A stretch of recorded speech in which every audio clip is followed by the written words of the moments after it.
फैसला किया है कि ना कौमी असम्बली का इजलास जो है उसको हम चलने देंगे, ना जो है सेनेट का इजलास चलने देंगे। हालात अगर ख़राब मज़ीद हुए तो फिर ये आपके बस में भी नहीं होगा कि इसको कंट्रोल कर पाएँ और ना हमारे बस में हो। जब आवाम निकलेगी वो इंसाफ खुद करेगी तो वो अपने कवानीन भी फिर खुद बनाएंगी और हर कानून को अपने हाथ में लेगी। वज़ीर आला खैबर पख्तूनख्वा सुहेल आफरीदी ने बानी पीटीआई से मुलाकात न करवाने पर पार्लियामेंट की कार्रवाई न चलने देने की धमकी दे दी। मंगल को इस्लामाबाद हाईकोर्ट के सामने एहतजाज करने का ऐलान। अडयाला जेल के बाहर रात भर के धरने के बाद अदालत जाने वाले वज़ीर आला खैबर पख्तूनख्वा से चीफ जस्टिस इस्लामाबाद हाईकोर्ट का मुलाकात करने से इनकार। मीडिया से गुफ्तगू में सुहेल आफरीदी ने कहा, तमाम आईनी और कानूनी रास्ते अपना चुके हैं, ऐसा कौन सा रास्ता बचा है जिसके बाद वो अपने लीडर से मुलाकात कर सकें। अगर अदालत इंसाफ ना कर पाए तो आवाम खुद इंसाफ करेंगे, आवाम इंसाफ करेंगे तो कानून भी हाथ में लेंगे। हालात खराब हुए तो कंट्रोल नहीं हो सकेंगे।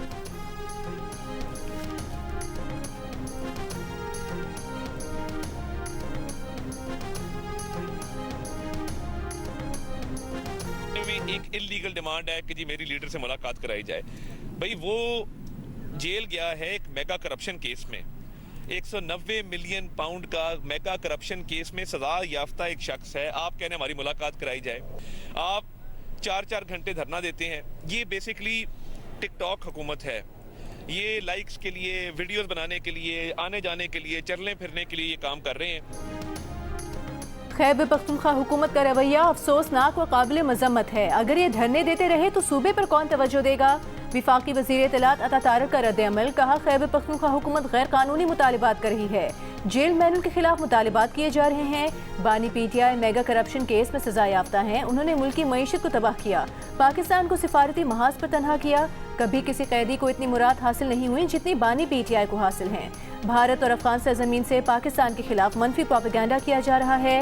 बानी पीटीआई से मुलाकात के लिए सोशल मीडिया के जरिए हथकंडे इस्तेमाल किए जा रहे हैं।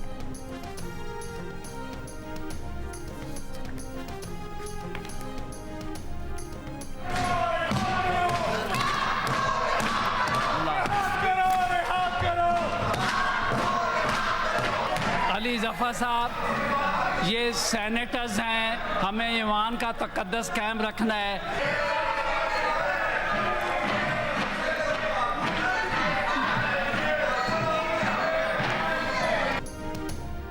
बानी पीटीआई से मुलाकात ना करवाने पर पीटीआई के सेनेट में एहतजाज नारे। बानी की सेहत से मुताल्लिक़ खबरों पर तशवीश का इजहार किया, हुकूमत से जवाब को मुतालबा। सेनेटर अली जफ़र ने कहा, मामला बहुत आगे चला गया, जब तक जवाब नहीं आता ये सेशन नहीं चलेगा। हुकूमत ने बानी पीटीआई की सेहत से मुताल्लिक़ सोशल मीडिया पर खबरों को जाली करार दिया। तारिक फजल चौधरी ने कहा, अडयाला जेल के सुपरिटेंडेंट से बात की है, बानी पीटीआई बिल्कुल ठीक है, इन्हें कोई खतरा नहीं। बानी की सेहत और ज़िंदगी से मुताल्लिक़ सारी खबरें भारतीय मीडिया ने फैलाई, अफगान मीडिया को भी भारतीय मीडिया ने फीड किया।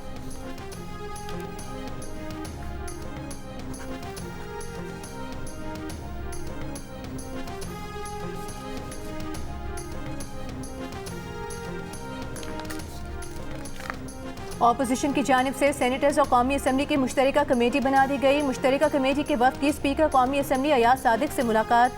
बैरिस्टर गौहर ने बानी पीटीआई से उनके खानदान के अफराद की मुलाकात का मामला उठाया।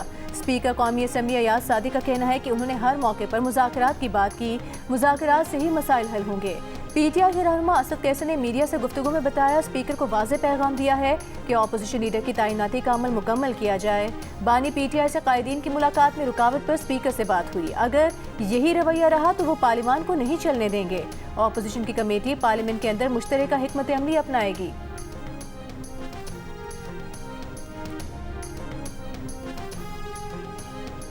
बानी पीटीआई जेल में महफूज और सेहतमंद है। उनकी हफ्ते में एक बार बुशरा बीबी से मुलाकात करवाई जाती है। बानी पीटीआई के लिए बाहर से देसी मुर्गी और मछली मंगवाई जाती है। उन्हें हफ्ते में एक बार बाहर से खाना मंगवाने की भी इजाज़त है।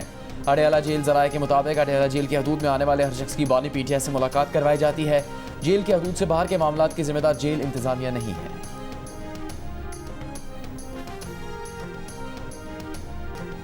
आलमी मंजरनामे पर भारत की एक और नाकामी, पाकिस्तान की एक और कामयाबी। ऑक्सफोर्ड यूनिवर्सिटी में पाक भारत मुबाहिसा पाकिस्तानी तलबा ने जीत लिया। भारतीय पैनल को दलाइल से हरा दिया। पाकिस्तानी तलबा को 106 वोट मिले, भारतीय पैनल को सिर्फ 50 वोट मिले। जुमेरात को भारतीय सीनियर पैनल में शामिल साबिक army chief general retired Manoj Naravane और 2 भारतीय सियासतदानों सचिन पायलट और सुब्रमण्यन स्वामी ने मुबाहिसे में शिरकत से इनकार करके ऑक्सफोर्ड यूनियन को मुश्किल में डाल दिया था। भारत ने अपनी हाई प्रोफाइल टीम के बाद दूसरा पैनल मैदान में उतारा। मुबाहिसे का मौजू था पाकिस्तान के लिए भारतीय पॉलिसी वाकई कौमी सिक्योरिटी के लिए है या अवामी जज्बात को भड़काने के लिए सियासी नारा है। भारतीय बयानिया बनाने वाले पाकिस्तानी तालिब इल्मों से भी ना जीत सके। पाकिस्तानी तालिब इल्मों मूसा हराज, असरार खान काकड़ और अहमद नवाज खान ने कामयाबी समेट ली। बरतानिया में Pakistani high commissioner doctor Mohammad Faisal ने कहा, भारतीय सीनियर पैनल मुबाहिसे से भाग गया। हम मुबाहिसे के लिए तैयार थे, तैयार हैं और आइंदा भी तैयार रहेंगे। पाकिस्तानी तालिब इल्मों ने कहा, मोदी सरकार की नफरत की पॉलिसी को दुनिया के सामने बेनकाब करने की खुशी है।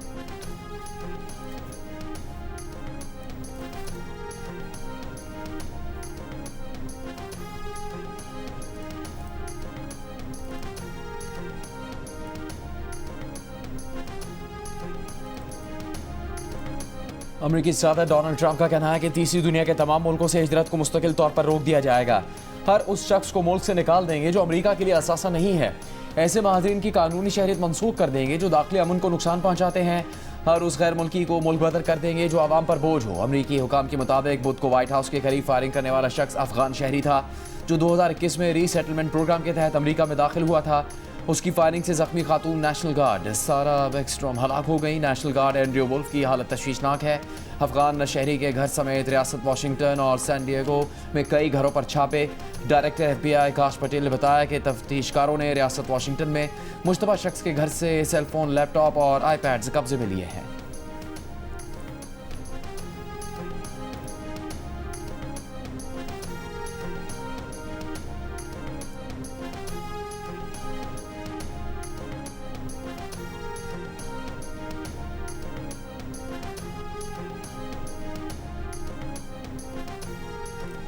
चीन का ताजिक हुकाम से हमले की तहकीकात करने पर जोर। चीन ने अपने शहरियों को सरहदी इलाकों से फौरी तौर पर इनखला की हिदायत कर दी।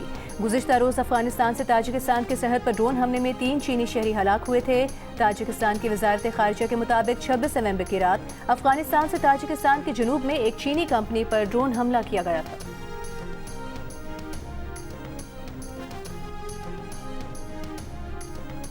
पाकिस्तान ने वाशिंगटन में फायरिंग के वाक़े को दहशतगर्दी और अमरीकी सरजमीन पर घिनौना हमला करार दे दिया। तर्जुमान दफ्तर खारजा की हफ्तावार न्यूज़ ब्रीफिंग। कहा, पाकिस्तान अमेरिका और आलमी बिरादरी के साथ मिलकर दहशतगर्दी के चैलेंज से निपटने के लिए पुरज़्म है।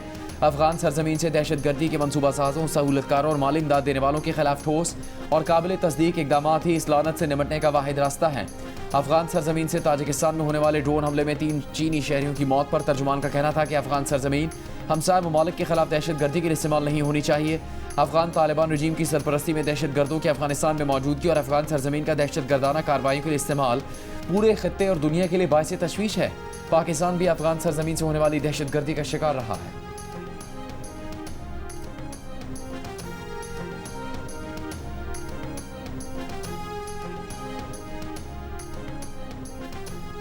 विफाकी वज़ीर दाखिला मोहसिन नकवी का खुदकुश धमाके के बाद FC हेडक्वार्टर्स पेशावर का दौरा। यादगार शोहदा पर हाजिरी दी, फूल रखे और फातिहा ख्वानी की। वज़ीर दाखिला ने हमले की जगह का मुआयना किया। फेडरल कांस्टेबलरी के अफसरान और जवानों से मुलाकात और इजलास की सदारत की। वज़ीर दाखिला को फितना खवारिश का हमला नाकाम बनाने पर ब्रीफिंग दी गई। मोहसिन नकवी ने कहा, जाम शहादत नोश करने वाले तीनों जवानों की कुर्बानी को सलाम पेश करते हैं। शोहदा ने अपनी जानें कुर्बान करके दहशतगर्दों के नापाक अज़ाइम को नाकाम बनाया। FC ने बहादुरी से मुकाबला किया और तीनों खुदकुश बमबारों को 3 मिनट में जहन्नुम वासिल किया। जाम शहादत नोश करने वाले जवानों की कुर्बानी रायगा नहीं जाएगी। शोहदा के खानदानों का अपने खानदान की तरह ख्याल रखा जाएगा।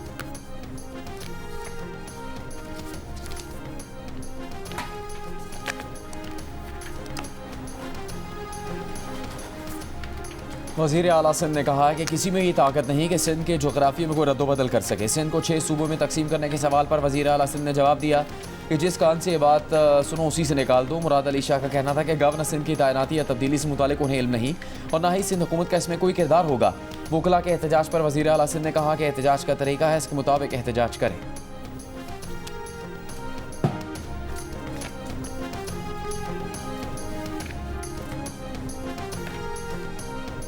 वज़ीर आला पंजाब मरियम नवाज ने लाहौर में ट्रैफिक की सूरत हाल में बेहतरी के लिए 30 दिन की डेडलाइन दे दी। एक इजलास में कहा हर चीज ठीक कर दी मगर ट्रैफिक का बुरा हाल है। ट्रैफिक पुलिस को आखिरी चांस दे रही है, अगला मौका नहीं मिलेगा। ट्रैफिक पुलिस कारकर्दगी ना दिखा सकी तो नया डिपार्टमेंट बनाना पड़ेगा। ट्रैफिक कानून की खिलाफ वर्जी और बेहंगम ट्रैफिक रियासती रिट कमजोर होने के मुतरादिफ है। कोई इम्तियाज न रखा जाए, खिलाफ वर्जी पर हर शख्स को जुर्माना देना पड़ेगा। इजलास में ब्रीफिंग में बताया गया कि 60 साल पुराने ट्रैफिक एक्ट में बड़ी इस्लाहात की गई हैं। पंजाब में किसी गाड़ी का बार बार चालान होगा तो गाड़ी नीलाम होगी, मुनासिब पार्किंग नहीं होगी तो मैरिज हॉल भी नहीं होगा। बस की छत पर सवारियां बिछाने वालों के खिलाफ क्रैकडाउन होगा। लाहौर की 5 मॉडल सड़कों पर चिंची रिक्शों पर भी पाबंदी आए।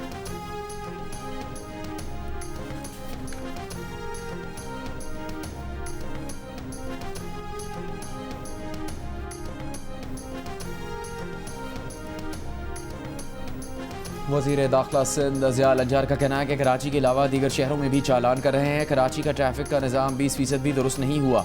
सिंध असम्बली में खिताब करते हुए कहा कि मोटरसाइकिल पर 4-4 बच्चे लेकर जा रहे हैं, हेडलाइट नहीं है, जुर्माने शहरियों के तहफ़्फ़ुज़ के लिए लगाए।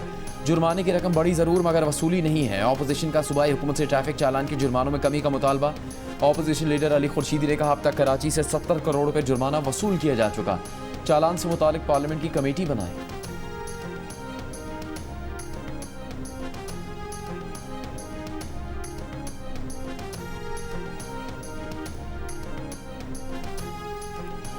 शुगर मिलों ने गन्ने की क्रशिंग में ताखीर का फैसला गठजोड़ बनाकर किया। मुसाबकती कमीशन ने शुगर मिलों का कार्टेल पकड़ लिया। पंजाब की 10 शुगर मिलों को शोकॉज जारी, 14 दिन में तहरीरी जवाब तलब। मुसाबकती कमीशन के मुताबिक शुगर मिलों ने 10 नवंबर को खुफिया मीटिंग की।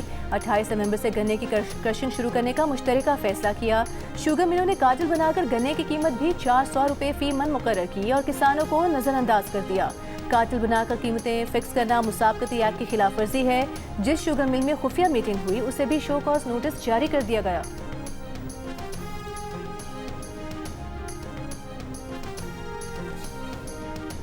कराची में चीनी की कीमतें मुल्क भर में सबसे ज्यादा 1 किलो चीनी 220 रुपए की हो गई।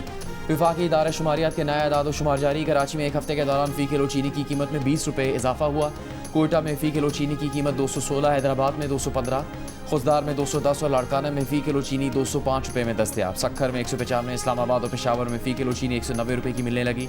इदारा शुमारियात के मुताबिक गुज़श्ता हफ्ते तक मुल्क में चीनी की औसत फ़ी किलो कीमत तकरीबन 190 रुपये रही, जब एक साल पहले फ़ी किलो चीनी की औसत कीमत तकरीबन 132 रुपये थी।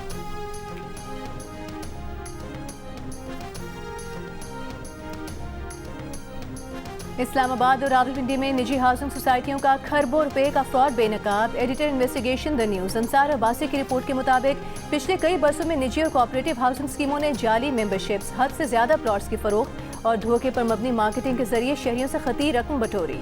नायब रावलपिंडी की तहकीकात से पता चला कि मुख्तलिफ स्कीमों ने तकरीबन 80,000 कनाल ऐसी जमीन बेची जो उनके मंजूर शुदा मनसूबों में शामिल ही नहीं थी।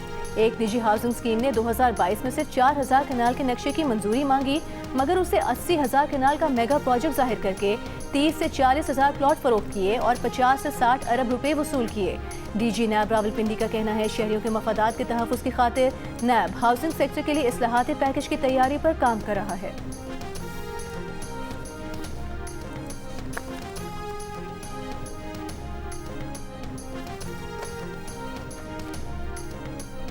तेईस नवंबर को हुए ज़िमनी इंतखाबात मजमूई तौर पर मुनज़्ज़म थे। मुबस्सिरीन ने पोलिंग बूथ्स पर पोलिंग को मुनज़्ज़म और पुरअमन पाया। फाफन ने ज़िमनी इंतखाबात पर रिपोर्ट जारी कर दी। कहा इंतखाबात में नताइज की शफाफियत में खला और तशवीशनाक हद तक कम वोटर टर्नआउट सामने आया। मजमूई टर्नआउट मर्दों और ख़वातीन दोनों के लिए 23% तक कम रहा। मुशाहिदे के 28% बूथ पर बैलेट पेपर पहले से मोहरशुदा थे। यह अमल गैर कानूनी नहीं, ताहम बैलेट के गलत इस्तेमाल के खदशात बढ़ा सकते हैं। मुशाहिदे के मुताबिक 19% पोलिंग स्टेशन पर फॉर्म 45 को बाहर भी आवेज़ा नहीं किया गया। 19% स्टेशन पर फॉर्म 46 पोलिंग एजेंट को नहीं दिया गया। ज़िमनी इलेक्शन में इंतखाबी मुहिम की पाबंदियों की मुसलसल खिलाफ वर्जियाँ सामने आई हैं।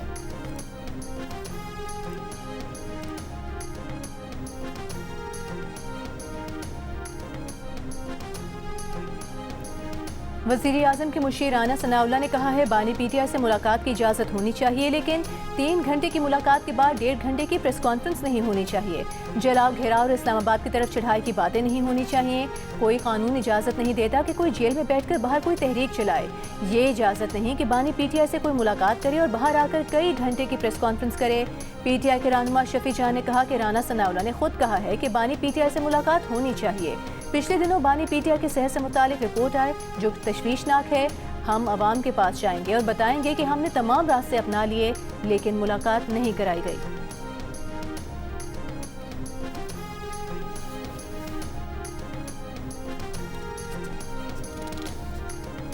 कराची प्रेस क्लब के बाहर पीटीआई कारकुनों का एहतजाज। पुलिस ने पीटीआई सिंध के सदर हलीम आदिल शेख और दीगर को हिरासत में ले लिया। कुछ देर बाद पुलिस ने हलीम आदिल शेख और तमाम कारकुनों को छोड़ दिया।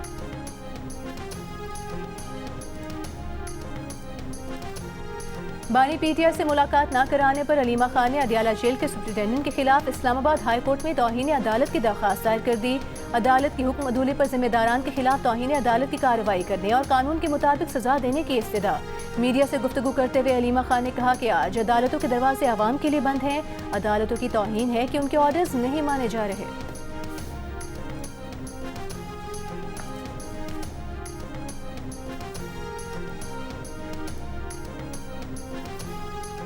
अमन और अमान की सूरत हाल के पेश नज़र अडियाला जेल की तरफ security high alert. Adiala jail road पर 5 इजाफी पिकेट्स कायम कर दी गई। पुलिस ज़राए के मुताबिक इजाफी सिक्योरिटी प्लान गैर मुअय्यना मुद्दत तक नाफिज रहेगा। दाखिल नाका, गेट 1, गेट 5, फैक्ट्री नाके और गोरखपुर पर इजाफी नफरी तैनात रहेगी। स्पीकर पंजाब असम्बली मलिक मोहम्मद अहमद खान का कहना है बानी पीटीआई के साथ जेल में सलूक जेल मैनुअल के मुताबिक है। नवाज शरीफ और शहबाज शरीफ से भी जेल कानून के तहत ही सलूक किया गया था, लेकिन जेल के बाहर हुल्लड़बाजी करना कानूनी तौर पर गलत है। लाहौर में प्रेस कॉन्फ्रेंस करते हुए मजीद कहा नवाज शरीफ का बयान सियाको सबाक से हटकर बयान किया गया। उन्होंने ये नहीं कहा कि किसी को उल्टा लटका दो।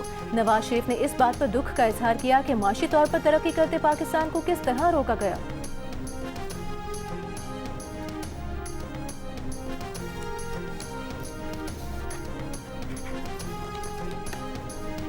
पाकिस्तान दिफाई मैदान में एशियन टाइगर बन गया। वक्त है इसे मुआशी तौर पर भी एशियन टाइगर बनाए। FPCCI रहनुमाओं की लाहौर में प्रेस कॉन्फ्रेंस। हुकूमत से टैक्सों, बिजली के नरखों और शरह सूद में कमी का मुतालबा। यूनाइटेड बिजनेस ग्रुप के सरबराह एहसन तनवीर ने कहा हुकूमत को अगर IMF से जान छुड़ानी है तो कारोबारी बिरादरी के मसाइल को हल करना होगा।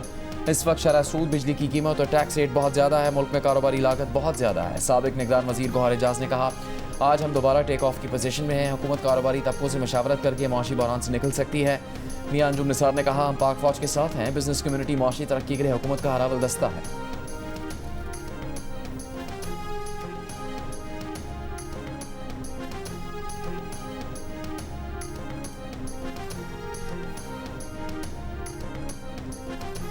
वज़ारत ख़ज़ाना ने नवंबर की माहाना आउटलुक रिपोर्ट जारी कर दी। रिपोर्ट के मुताबिक पाकिस्तान की माशी सूरत हाल मुहतात तौर पर मुस्बत दिखाई दे रही है। ज़राई शोबे का मजमूई मंजरनामा मिला जुला रुझान जाहिर कर रहा है। बड़ी सनतों और IT बरामदात में इजाफा हुआ है। बरामदात में मुस्तकिल इजाफा और तरसीलात ज़र मजबूत रही। मुल्क के कर्जा 1371 अरब रुपये कम हो गया। 5 साल बाद पहली बार एक सहमाही में कर्ज में नुमाया कमी हुई। गवर्नेंस में बेहतरी के इकदाम जारी हैं।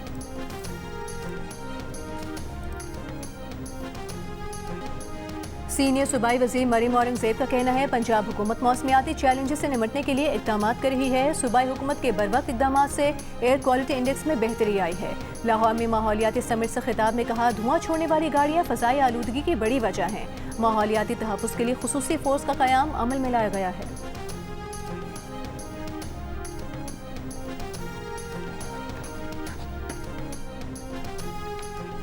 एक सूबे का वज़ीर आला धरना खेल रहा है। मरियम नवाज प्लॉट मुफ्त दे रही हैं। किसी की किस्मत में एहतजाज और धरने हैं, किसी की किस्मत में खिदमत खल्क। वज़ीर इत्तलात पंजाब अज़मा बुखारी की वज़ीर आला खैबर पख्तूनख्वा पर तनकीद। कहा ज़िमनी इलेक्शन के नताइज ने साबित किया कि अवाम इंतशार और धरनों की सियासत मुस्तरद कर चुके। पंजाब में लोगों को मुफ्त प्लॉट भी मिलना शुरू हो गए। मुस्लिम लीग नून का पार्टी मंशूर आवाम की खिदमत है।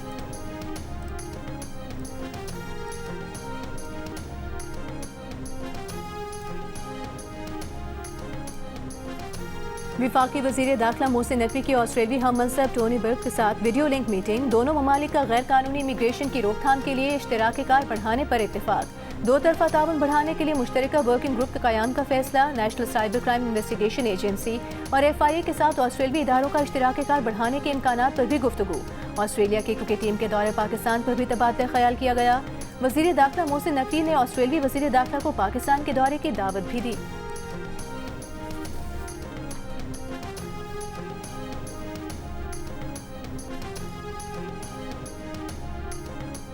वज़ीर मुमलिकत बराए दाखिला तलाल चौधरी ने कहा कि पाकिस्तान गैर कानूनी हिजरत के खात्मे के लिए बैनुल-अक़वामी बिरादरी के साथ खड़ा है। महाजरीन की स्मगलिंग आलमी चैलेंज है। पाकिस्तान में तारिकीन वतन की स्मगलिंग के सदबाब में बैनुल-अक़वामी कॉन्फ्रेंस से खिताब करते हुए तलाल चौधरी ने कहा, इंसानी स्मगलिंग के नेटवर्क्स को तोड़ने के लिए आलमी ताउन नागुज़ीर है। कॉन्फ्रेंस में 30 ममालिक के नुमाइंदों की शिरकत एक बड़ी सिफारती कामयाबी है।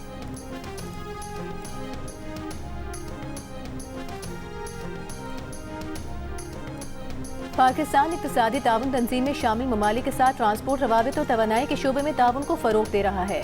29वें ECO वज़ीर ख़ारिजा काउंसिल के इजलास से खिताब में नायब वज़ीर आज़म वज़ीर ख़ारिजा इसहाक़ डार ने कहा, ये इजलास इक़्तिसादी ताउन तंजीम को मजबूत बनाने में मददगार होगा। ECO ममालिक में माशी तरक्की से मुतालिक मौक़े मौजूद हैं और ख़ित्ते में पायदार तरक्की के लिए शराकत दारी लाज़िम है।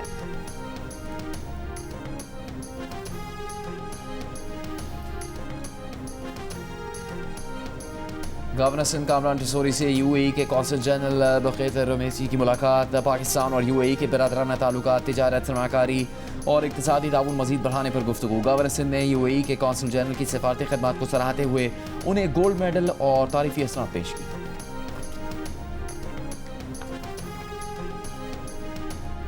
गवर्नर पंजाब सलीम हैदर ने कहा है, पीपल्स पार्टी पंजाब में बहाल हो चुकी है। लाहौर में पार्टी के यौम तासीस पर वर्कर्स कन्वेंशन से खिताब करते हुए दावा किया कि पीपल्स पार्टी अगले इंतखाबात में भरपूर कामयाबी हासिल करेगी। 30 नवंबर को यौम तासीस के जलसे में बिलावल भुट्टो जरदारी लाइव खिताब करेंगे। पंजाब स्टेडियम में 35वें नेशनल गेम्स की मशल रैली की तकरीब। Olympic gold medalist Arshad Nadeem की शिरकत। मशल रैली ने डबल डेकर बस पर लाहौर के लिबर्टी चौक का चक्कर लगाया। नेशनल गेम्स का बाकायदा आगाज कराची में 6 दिसंबर को होगा।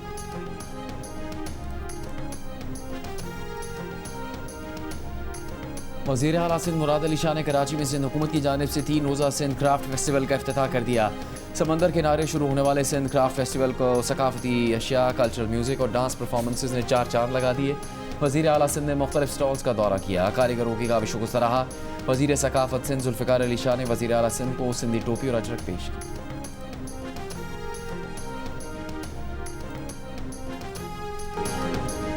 और पाकिस्तान आइडल 2025 गाला राउंड तक पहुंच गया। खानपुर की नौजवान गुलकारा महम ताहिर ने पाकिस्तान आइडल में अपनी गायकी से सबको बहुत मुतासिर किया।